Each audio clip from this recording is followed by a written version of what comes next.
Hello everyone, welcome to विश्वास classes. हम लोगों की सीरीज चल रही है एसबीआई पीओ मेंस 2026 के लिए डिस्क्रिप्टिव आंसर राइटिंग की, जिसमें हम लोग स्टेप बाय स्टेप लर्निंग कर रहे हैं कि कैसे हम लोगों को ईमेल राइटिंग करनी है, कैसे हम लोगों को सिचुएशन एनालिसिस राइटिंग करनी है और कैसे हम लोगों को रिपोर्ट राइटिंग करनी है।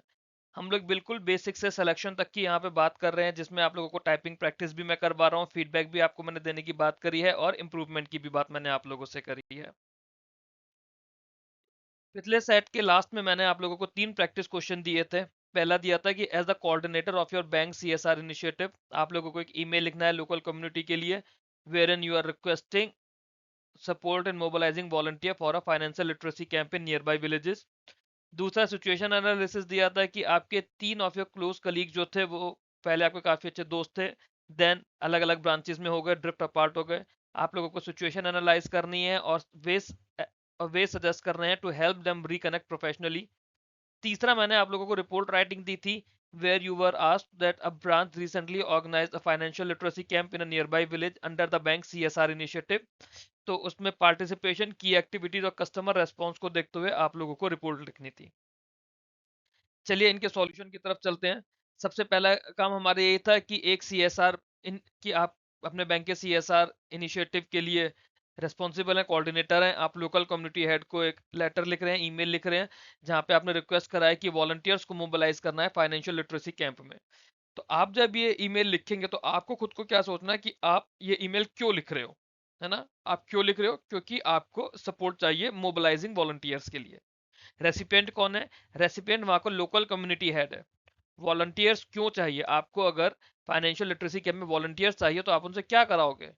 टू एंश्योर स्मूथ ऑर्गेनाइजेशन और maximum participation in the financial literacy camp. यही है ना कि भैया अच्छे से हो जाए और ज्यादा से ज्यादा लोग उसमें पार्टिसिपेट कर पाए।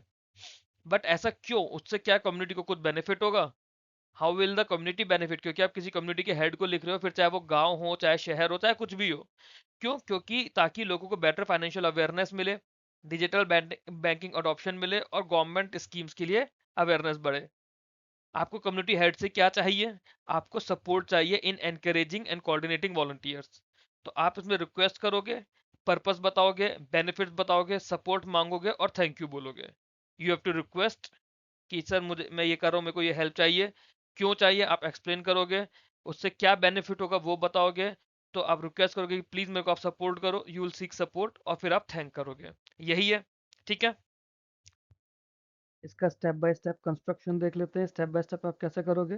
सबसे पहले आप ईमेल में ओपनिंग लिखोगे। देखो ये सब बात है सब्जेक्ट के बाद की, हम ईमेल की बॉडी की बात कर रहे हैं, है ना। सब्जेक्ट तो आपका मेल के अंदर दिया ही हुआ है। आप अपने आप को इंट्रोड्यूस करोगे और पर्पस बताओगे कि आप कौन हो और ये मेल क्यों लिख रहे हो, ठीक है। फिर बॉडी जो मेन, मतलब ये तो आपका फर्स्ट पैराग्राफ हो गया ईमेल का। फिर आप एंटर करके सेकंड उस पर जाएंगे। वहाँ पे आप ऑब्जेक्टिव बताओगे, कैंप क्यों कराना है, वॉलंटियर्स की नीड है, और और कम्युनिटी को क्या बेनिफिट्स इससे हो रहे हैं, आप ये बताओगे। उसके बाद आप क्लोजिंग दोगे। क्लोजिंग के अंदर आप उनके कॉपरेशन के लिए रिक्वेस्ट करोगे कि भाई आप कॉपरेट करिए, और उन्हें थैंक करोगे। ये हमारा स्टेप बाय स्टेप कंस्ट्रक्शन हो गया, ओपनिंग, बॉडी और क्लोजिंग। ओपनिंग में आपने खुद को इंट्रोड्यूस करा, पर्पस बताया। बॉडी के अंदर आपने बताया कि कैंप का क्या ऑब्जेक्टिव है, वॉलंटियर्स आपको चाहिए और उसके बेनिफिट्स क्या हैं। और क्लोजिंग में आप एक लाइन लिख दोगे, thank you for your cooperation या फिर thank you for your kind assistance, ऐसे करके। और आप नीचे थैंक लिखकर फिर अपना सिग्नेचर डाल दोगे। तो ये हमारा स्टेप बाय स्टेप कंस्ट्रक्शन हो गया इसका। चलो देखते कैसे लिखेंगे। सबसे पहले आपका इसके अंदर सब्जेक्ट लाइन आ जाएगी, request for support in mobilising volunteers for a financial literacy camp. ज्यादा कुछ आलतू फालतू कहानी नहीं करनी, बिल्कुल पॉइंट टू पॉइंट चलना है। फॉर्मल कम्युनिकेशन राइटिंग में पॉइंट टू पॉइंट ही चलना होता है। सब्जेक्ट क्या हो जाएगा? Request for support in mobilising volunteers for a financial literacy camp. Dear sir, या फिर मैडम ओब्लिक सर, या फिर madam oblique dear sir, as the coordinator of our bank's corporate social responsibility initiative. उसको नहीं पता कौन हो, तो आप खुद से अपने आप को तो इंट्रोड्यूस करोगे ना कि सर मैं अपने बैंक का कॉर्पोरेट सोशल रिस्पॉन्सिबिलिटी इनिशिएटिव का कोऑर्डिनेटर हूँ। I am please to inform you that we are organizing a financial literacy camp in the nearby villages. ठीक है भाई, अब यहाँ से आपने अपना इंट्रोडक्शन दे दिया कि मैं अपने बैंक का सीएसआर इनिशिएटिव का कोऑर्डिनेटर हूँ और नियर बाई विलेजेस में, आसपास की विलेजेस में फाइनेंशियल लिटरेसी कैंप लगा रहे हैं। The program aims to spread awareness about basic banking services, digital payment, government welfare schemes and safe banking practices. आपने ये भी बता दिया कि जो आपका ये प्रोग्राम है इसके अंदर आप अवेयरनेस स्प्रेड कर रहे हो about basic banking services, digital payment, government welfare scheme, safe banking practices. ये चीज तो आपको खुद ही सोचनी पड़ेगी ना कि आप फाइनेंशियल लिटरेसी कैंप लगा रहे हो तो उसमें क्या पढ़ाओगे, तभी तो आप बताओगे कि क्या बेनिफिट है। I kindly request your support, अब यहाँ पे आपने उससे रिक्वेस्ट कर दिया, in mobilising local volunteers who can assist in coordinating the event and encouraging villagers to participate actively. क्यों? क्योंकि अगर गांव का सरपंच वगैरह कोई बोल देगा या कम्युनिटी हेड बोल देगा तो गांव वाले लोग उसमें पार्टिसिपेट करने आ जाएंगे। तो यहाँ पे आपने उससे सपोर्ट मांगा है, in mobilising volunteers who can assist in coordinating the event and encouraging villagers to participate actively. Their involvement will greatly contribute to the smooth conduct and success of the program. We look forward to your valuable cooperation in this community initiative. ठीक है, यहाँ पे आपने बताया कि कैसे उनके contribution से स्मूथ कंडक्ट हो जाएगा, प्रोग्राम सक्सेसफुल हो जाएगा। You look forward to their valuable cooperation in this community initiative. Thank you for your support, regards ABC. बिना कुछ फालतू की बकवास करे, बिल्कुल सिंपल से सीधे सीधे आपका ईमेल आ गया। कुछ इधर उधर की उलझुल की बात नहीं करे, सीधे सीधे से आपने बताया कि आप कौन हो, आपने क्यों उन्हें ईमेल लिखा है, आपने उसका बेनिफिट बताया कि आपके सीएसआर इनिशिएटिव का बेनिफिट क्या है, और आपने उनसे सपोर्ट मांगा। सपोर्ट क्यों मांगा आपने ये भी बताया, और आपने उन्हें थैंक कर दिया। तो बहुत सिंपल सा तरीका था, ऐसे ही हमें अपना ईमेल देखना है। अब इसके बाद हम लोग बात करते हैं हमारी कंडीशन की, जो हमारी ये सिचुएशन एनालिसिस थी। सिचुएशन एनालिसिस क्या थी? Three of your close colleagues who were earlier very good friends have drifted apart after being posted in different branches. Analyze the situation and suggest ways to help them reconnect professionally. ठीक है, आपको दोबारा professionally reconnect भी करना है। तो अब आप सोचो कि रियल इशू क्या है। रियल इशू क्या है? आप जब ये लिख रहे हो, आपको जब तक प्रॉब्लम नहीं पता होगी आप सॉल्व नहीं करोगे ना। Think before you solve. What is the real issue? Real issue ये है कि डिफरेंट पोस्टिंग की वजह से थोड़ी दूरियां आ गई हैं, प्रोफेशनल रिलेशनशिप्स थोड़े वीक हो गए हैं। Why has this happened? क्योंकि बिजी शेड्यूल है, डिस्टेंस है, लिमिटेड इंटरेक्शन हो गया है। Why is it important to reconnect? क्योंकि अगर आपके प्रोफेशनल रिलेशनशिप्स अच्छे रहते हैं तो टीम वर्क बढ़ता है, कम्युनिकेशन बढ़ता है, नॉलेज शेयरिंग होती है। What can I do? अब आप कर क्या सकते हो? आप रेगुलर इंटरेक्शन इनिशिएट कर सकते हो, एनकरेज कर सकते हो, इनफॉर्मल मीटिंग्स ऑर्गेनाइज कर सकते हो, या प्रोफेशनल कोलेब्रेशन भी प्रमोट कर सकते हो। एक्सपेक्टेड आउटकम क्या है? आप ये एक्सपेक्ट करो कि भाई कम्युनिकेशन अच्छा हो जाएगा, टीम वर्क बढ़ेगा और हेल्दियर प्रोफेशनल रिलेशनशिप्स बढ़ेंगे। सो गोल्डन टिप यही है कि you have to focus on rebuilding communication and not blaming individuals. आप ये नहीं बोलोगे यार तू तो बात कर रहे नहीं, तुम तो बड़े आदमी हो गए, तुम्हारे पास तो टाइम नहीं है। नहीं, फालतू बकवास नहीं करनी है। आप क्योंकि प्रोफेशनल रिलेशनशिप्स को स्ट्रॉन्ग करना है तो you have to focus on rebuilding communication. ठीक है। अब जब रिपोर्ट सॉरी सिचुएशन की हम लोग बात कर रहे हैं, तो इसमें आपको स्टेप बाय स्टेप आप क्या देखोगे, क्योंकि आप लिख रहे हो, है ना? आप खुद से लिख रहे हो इसके अंदर, तो आपको सबसे पहले तो कम्युनिकेशन गैप को आइडेंटिफाई करना है। प्रॉब्लम बताओगे ना, प्रॉब्लम क्या है? प्रॉब्लम है कि कम्युनिकेशन गैप आ गया। फिर आप उसकी एनालिसिस करोगे। एनालिसिस में आप बताओगे कि पॉसिबल रीजंस क्या-क्या हैं डिस्कनेक्ट होने के। फिर सॉल्यूशन देखोगे, सॉल्यूशन में आप बताओगे कि रेगुलर कम्युनिकेशन करो, कोलैबोरेटिव एक्टिविटीज़ करो, प्रोफेशनल नेटवर्किंग करो, और उसके बाद आउटकम बताया जाएगा। आप बताओगे कि हाइलाइट करोगे कि टीम वर्क अच्छा हो जाएगा और प्रोफेशनल रिलेशनशिप्स अच्छे रहेंगे। ठीक है? अब इसको आंसर की फॉर्म में करते हैं। चलो, तो इसको आपने कैसे लिखा है? The growing distance between colleagues after being posted to different branches may affect teamwork, communication, and professional collaboration. Such situations often arise due to busy work schedules, geographical separations, and limited opportunities for interaction. As a colleague, I would encourage them to reconnect by initiating regular virtual meetings, creating a common professional communication group, and meeting during training programs और official gatherings. आपने बताया ना कि जो growing distance हुआ colleagues के बीच में अलग अलग ब्रांचेस में जाने के बाद, उससे टीम वर्क अफेक्ट होता है, आप मिलजुल कर ढंग से काम नहीं कर सकते, कम्युनिकेशन प्रोफेशनल कोलेबोरेशन भी उससे वीक होता है। तो ऐसी सिचुएशंस क्यों आती है आपने रीजन भी बताया, क्योंकि बिजी वर्क शेड्यूल्स होते हैं, जोग्राफिकल सेपरेशन हो जाता है और लिमिटेड अपॉर्चुनिटीज बचती है इंटरेक्शन की। बट एज ए कलीग आप क्या करोगे? आप रिकनेक्ट करने के लिए एनकरेज करोगे by initiating regular virtual meetings.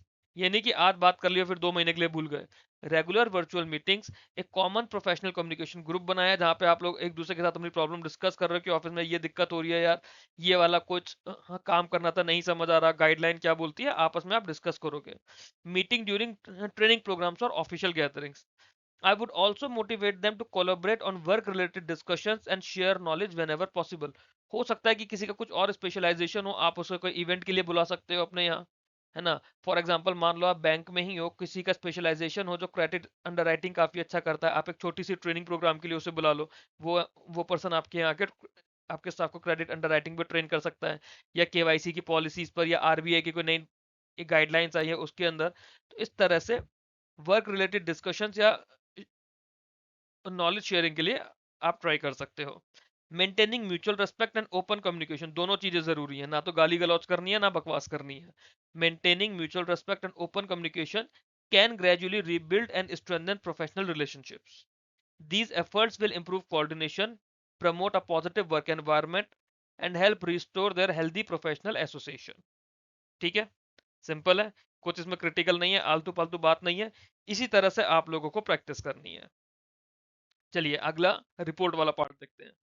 Report के अंदर क्या था कि आपने जो फाइनेंशियल लिटरेसी कैंप ऑर्गेनाइज करा है नियर बाई बैंक में, सो नियर बाई विलेज में, अंडर द सीएसआर इनिशिएटिव, अब आपको रिपोर्ट बनानी है कवरिंग पार्टिसिपेशन, की एक्टिविटीज, कस्टमर रेस्पॉन्स और फ्यूचर प्रोग्राम्स के सजेशन के लिए। अब आप सोचो कि आप एक रिपोर्ट को कवर कर रहे हो, सॉरी एक इवेंट को कवर करने के लिए आप रिपोर्ट बना रहे हो, आपको क्या चाहिए। एक इवेंट हो गया, पहले तो आपको यही पता होना चाहिए कि प्रोग्राम हुआ क्यों है ना। So why was the program organized, अब प्रोग्राम क्यों ऑर्गेनाइज कराया और एक्चुअली में क्या हुआ, व्हाट एक्चुअली हैपेंड, लोगों का रेस्पॉन्स क्या रहा, how did people respond, what challenges और learning did you observe, what could happen next. यही चीज आपको सोचना है कि भाई एक प्रोग्राम हुआ, तो प्रोग्राम क्यों हुआ, क्योंकि फाइनेंशियल अवेयरनेस को प्रमोट करना था, फाइनेंशियल इंक्लूजन के लिए अमंग द रूरल रेसिडेंट्स। हुआ क्या, की एक्टिविटीज, आप बताओ कि ड्यूरिंग द कैंप क्या क्या की एक्टिविटीज हुई, पीपल ने कैसे रेस्पॉन्ड करा, हाईलाइट करोगे पार्टिसिपेशन को, एंथुसियाज्म को, लोगों ने क्वेश्चंस पूछे, और ओवरऑल फीडबैक। चैलेंजेस और लर्निंग आपने क्या देखी, आपने देखा कि लो डिजिटल अवेयरनेस थी लोगों के बीच में, जिसकी वजह से ये प्रोग्राम अच्छा हुआ। डिजिटल अवेयरनेस कम थी तो लोगों को सीखने को मिला, प्रोग्राम के बेनिफिट बढ़े। लैंग्वेज बैरियर्स हो सकते हैं, या फिर ज्यादा प्रैक्टिकल डेमोन्स्ट्रेशंस की नीड हो सकती है। आगे क्या हो सकता है कि आप फॉलो अप कैंप्स लगाओ, you have to suggest follow up camps, regular awareness drive, और कॉन्टिन्यूअस कस्टमर सपोर्ट, ये चीजें आगे हो सकती हैं। अब इसकी गोल्डन टिप क्या है, an event report should answer 4 questions. कभी भी आप इवेंट के लिए आप कुछ भी लिख रहे हो, उसमें 4 क्वेश्चन जरूरी आपको आंसर करने हैं। क्यों ऑर्गेनाइज किया, क्या आउटकम आया, और आगे क्या किया जा सकता है। You have to remember all these 4 question, why an event was organized, what happened in the event, what was the outcome of the event, and what should be done next. ठीक है। तो अब जब मैं फाइनेंशियल लिटरेसी कैंप की बात कर रहे हैं, उस पे हमें रिपोर्ट बनानी है, तो रिपोर्ट में हमारा क्या होता है, टाइटल तो देना ही देना है। उसके बाद हमारा इंट्रोडक्शन होता है, हम लोग बार बार कर रहे हैं ना, introduction, observation, finding, recommendation, conclusion. ये 5 पार्ट्स हैं जो आपको रिपोर्ट में रखने ही रखने हैं। इंट्रोडक्शन में आप बताओगे कि आपने purpose of organizing the financial literacy camp, आप बताओगे कि आपने क्यों कराया है। अगर आप कोई भी इवेंट करा रहे हो तो उसमें आपको रीज़न भी तो देना पड़ेगा ना, क्यों कराया है। फिर आप ऑब्जर्वेशंस की बात करोगे, ऑब्जर्वेशन में आप क्या करोगे कि विलेजर्स ने पार्टिसिपेट करा, की एक्टिविटीज़ क्या क्या कंडक्ट हुई, कस्टमर का रेस्पॉन्स बहुत अच्छा रहा। ये तो आपको पॉजिटिव नोट पर ही रखना पड़ेगा। फिर आप फाइंडिंग्स दोगे, फाइंडिंग्स क्या थी आपकी रिपोर्ट के अंदर, कि प्रोग्राम का इम्पैक्ट अच्छा आया, लोगों को प्रोग्राम अच्छा लगा, लोगों को बहुत कुछ सीखने को मिला, और फर्दर अवेयरनेस के लिए क्या एरियाज रिक्वायर्ड है। फिर आप रिकमेंडेशन दोगे। रिकमेंडेशन ऐसे केसेस में हमेशा यही जाता है कि रेगुलर ऐसे अवेयरनेस कैंप्स कराते रहने चाहिए, प्रैक्टिकल डेमोन्स्ट्रेशन होना चाहिए, लोकल लैंग्वेज के सेशन होने चाहिए, क्योंकि जब भी हम रूरल एरिया में बात करेंगे ना, हम लोकल लैंग्वेज को प्रेफर करेंगे। और उसके बाद फॉलो अप सपोर्ट भी होना चाहिए। और उसके बाद हम उसका कंक्लूजन दे देंगे कि overall assessment of the program, हम बताएंगे कि प्रोग्राम अच्छा था, लोगों को अच्छा लगा, लोगों के लिए काफ़ी बेनिफिशियल था, और ये फाइनेंशियल इंक्लूजन में काफ़ी ज़्यादा बेनिफिट कर रहा है। इस तरह से करके हम इसका एक कंक्लूजन बना देंगे। तो देखते हैं इसका आंसर कैसे लिखा है। चलो, रिपोर्ट हमने लिखी। रिपोर्ट में सबसे पहले टाइटल जरूरी था, report on financial literacy camp organized under CSR initiative. ठीक है। अब आपको इसमें इंट्रोडक्शन, देखो मैंने तो इंट्रोडक्शन के बाद उसी लाइन में आगे कंटिन्यू कर दिया क्योंकि मेरे पास स्पेस की कमी है। आप लोग एक एंटर डालोगे, इंट्रोडक्शन टाइप करोगे, फिर एंटर करोगे। As a part of the bank CSR initiative, As a part of the bank's corporate social responsibility initiative, a financial literacy camp was organized in the nearby village to create awareness about banking services, digital payment, government welfare schemes and safe financial practices. ठीक है, क्यों, मतलब क्या था क्यों था, ये आपने बताया कि बैंक के सीएसआर इनिशिएटिव के अंदर एक एफएलसी या फिर फाइनेंशियल लिटरेसी कैंप ऑर्गेनाइज कराया गया पास के गांव में, ताकि बैंकिंग सर्विसेज के लिए अवेयरनेस बढ़े, डिजिटल पेमेंट्स के लिए अवेयरनेस बढ़े, गवर्नमेंट वेलफेयर स्कीम्स के लिए अवेयरनेस बढ़े और सेफ फाइनेंशियल प्रैक्टिसेस के लिए अवेयरनेस बढ़े। फिर आप ऑब्जर्वेशन लिखोगे, ऑब्जर्वेशन के बाद फिर से एक एंटर दोगे और अगली लाइन में लिखोगे। ऑब्जर्वेशन क्या थी कि लोगों ने खूब अच्छे से पार्टिसिपेट करा, लोगों को हेल्प मिली। The program witnessed enthusiastic participation from villagers, self-help groups members, students, and local shopkeepers. Bank officials explained the importance of savings, digital banking, UPI transaction, cyber fraud prevention, and various government-sponsored schemes through interactive sessions and demonstration. Informational brochure were also distributed and participants actively raised queries regarding digital transaction and financial products.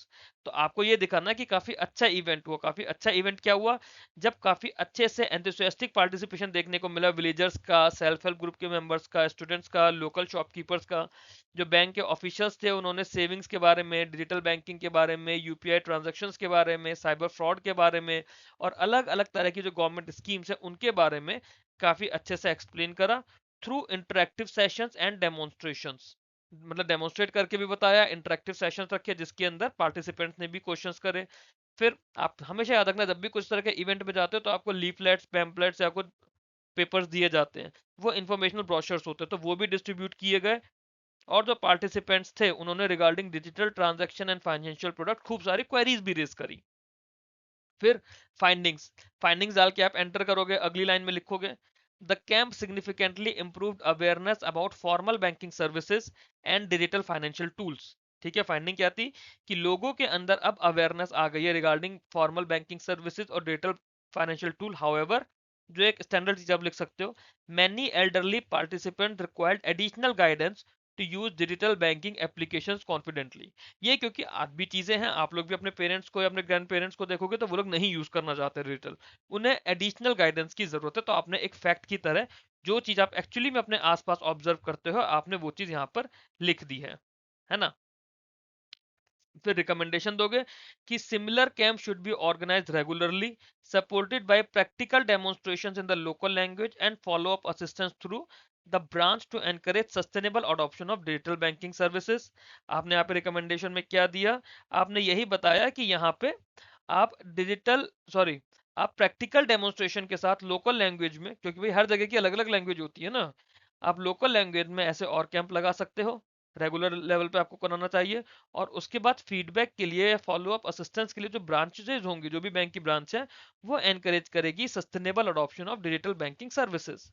फिर conclusion आ जाएगा, conclusion लिख के आप enter करोगे, अगली line में लिखोगे overall the program was successfully promoted financial literacy and strengthened the bank's relationship with the local community while supporting the objective of financial inclusion। Overall क्या रहा, प्रोग्राम ने फाइनेंशियल लिटरेसी को सक्सेसफुली प्रमोट करा, bank की relationship जो local community के साथ थी वो और ज्यादा स्ट्रांग हुई और फाइनेंशियल इंक्लूजन के ऑब्जेक्टिव की तरफ भी बढ़ते चले गए। इस तरह से हमारी रिपोर्ट हो गई। अब आप लोगों के लिए होमवर्क एक्टिविटी है कि ईमेल आप लोगों को लिखना है 100 से 120 वर्ड्स में। At the compliance officer of your branch, write an email to all branch employees reminding them about the importance of timely KYC updation and adherence to regulatory guidelines. Email आप लोगों को लिखना है कि आप कंप्लायंस ऑफिसर हो अपनी branch के और आप सभी एम्प्लॉयज को रिमाइंड करा रहे हो कि टाइमली केवाईसी अपडेशन कितना जरूरी है, रेगुलेटरी गाइडलाइंस के लिए अधेरेंस जरूरी है। सिचुएशन आपको दी गई है during an internal review you observe कि कुछ एम्प्लॉयज जो हैं वो स्टैंडर्ड ऑपरेटिंग प्रोसीजर्स को फॉलो नहीं कर रहे while processing customer request. Situation को एनालाइज करो और सजेस्ट, ठीक है, और सजेस्ट स्टेप्स की जो भी हमारे मतलब जो भी कंप्लायंस इसका है वो इंप्रूव हो जाए विदाउट अफेक्टिंग एम्प्लॉय मोरल। मतलब ये नहीं करना कि एम्प्लॉय को डरा धमका दिया, उसे हड़का दिया, नहीं, आपको इस तरह से करना है कि एम्प्लॉय आपका काम भी करे, सही से काम करे और उसके मोरल को भी अफेक्ट ना करो। रिपोर्ट दी गई है कि आप इंटरनल कंप्लायंस एक्सरसाइज कर रहे थे और आपने देखा कि केवाईसी रिकॉर्ड्स आपने देखे जो आपकी ब्रांच ने बनाए हुए हैं। तो आपको एक रिपोर्ट बनानी है highlighting observations, deficiencies notice, compliance status and recommendations for improvement. अब इन तीनों आंसर्स को आप लोग मेरे को कमेंट बॉक्स में बताइए। आप लोगों के आंसर्स को इवेल्युएट करके मैं अपना फीडबैक उसमें दूंगा और उसके बाद मैं नेक्स्ट वीडियो में इन तीनों क्वेश्चन के आंसर्स को लेकर चलूंगा। That's all in this video. आप लोगों को वीडियो अच्छा लगा हो तो वीडियो को लाइक करके चैनल को सब्सक्राइब कीजिए।